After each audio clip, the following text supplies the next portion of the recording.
The account of Nicholas the physician concerning Trewin of Cornubia, priest and brother of St. Lazarus. The most excellent Johannes of Antioch, greeting. Inasmuch as many have undertaken to compile a narrative of the events that have transpired among the holy houses of Syria, and whereas rumors have reached the physicians of Alexandria and Antioch concerning the priest known as Trewin, it has seemed good to me also, having investigated everything accurately from the first, to write an orderly account for you, most noble Johannes, so that you may know the certainty of those things wherein we have inquired. 1. Of his origin and childhood in the West. The man Trewin was born in the year of our Lord 1225, in the western province of the Isle of Britain, which the Latins call Cornubia. His kin were of the ancient Brittonic stock, a quiet people who named their dwelling Trewin, which in their tongue signifieth the homestead of the holy.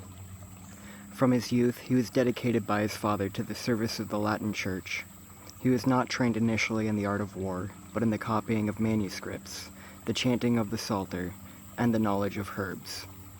Those who knew him in his youth report that he possessed a mind singularly sensitive to the suffering of others, driven by the word of the gospel to seek out the sick rather than the halls of nobles.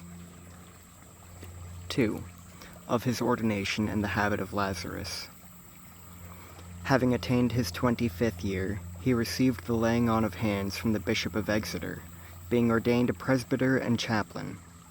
Shortly thereafter, moved by the reports of the pestilence and warfare consuming the East, he took upon himself the green cross of the military order of St. Lazarus of Jerusalem.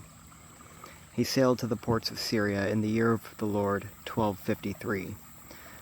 Upon his arrival in the Holy Land, he was not stationed in the luxury of the coastal cities, but was assigned as chaplain to itinerant detachment of knight brothers and lay servants. Their mandate was to travel through the borderlands between Acre, Galilee, and the Syrian marches, where small hospitals had been established to harbor those whom society had cast out, those afflicted with elephantiasis, the slewing of the flesh, and the white rot of lepra.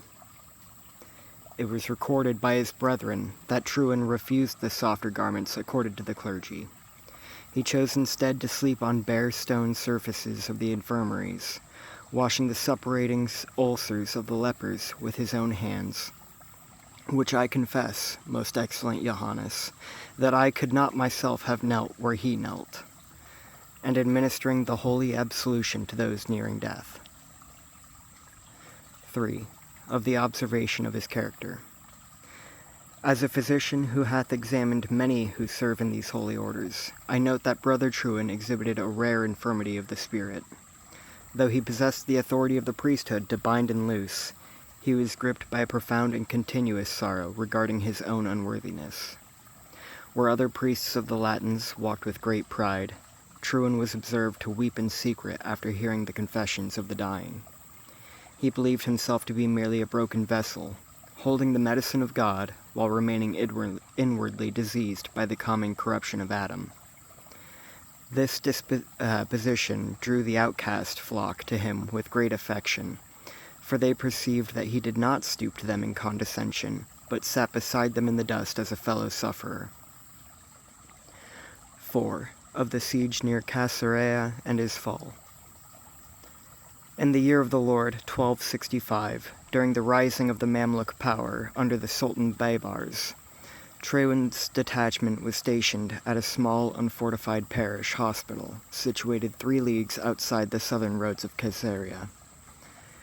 The sanctuary housed some 70 of lepers, cripples, and displaced layfolk. On the 5th day before the nones of March, a raiding vanguard of Saracen cavalry surrounded the outpost. The garrison of 4 Lazarite knight brothers held the outer gatehouse until all were slain, by iron arrows and fire. According to the testimony of 2 lay nurses, who escaped into the olive groves and eventually to Acre, when the inner doors gave way, the chaplain Trewin stood alone in the chapel courtyard, between the armed invaders and the doorway where the afflicted were fleeing toward the ravine. Seeing his brethren dead, and the flock defenseless, the priest reached down and lifted from the stones the iron broadsword of a fallen knight. Those who witnessed it declared that he did not utter a battle cry, nor did he curse his enemies. With tears streaming down his face, he placed his body directly in the gap of the shattered gate. He bore no shield, wearing only his linen tunic and the green cross upon his breast. For the space of time it took for the infirm to reach the safety of the rocks, he held the doorway with the blade, receiving many wounds from iron and steel, until he was at last overwhelmed and fell beneath the horses of the Mamluks. His body was not recovered from the ashes of the chapel.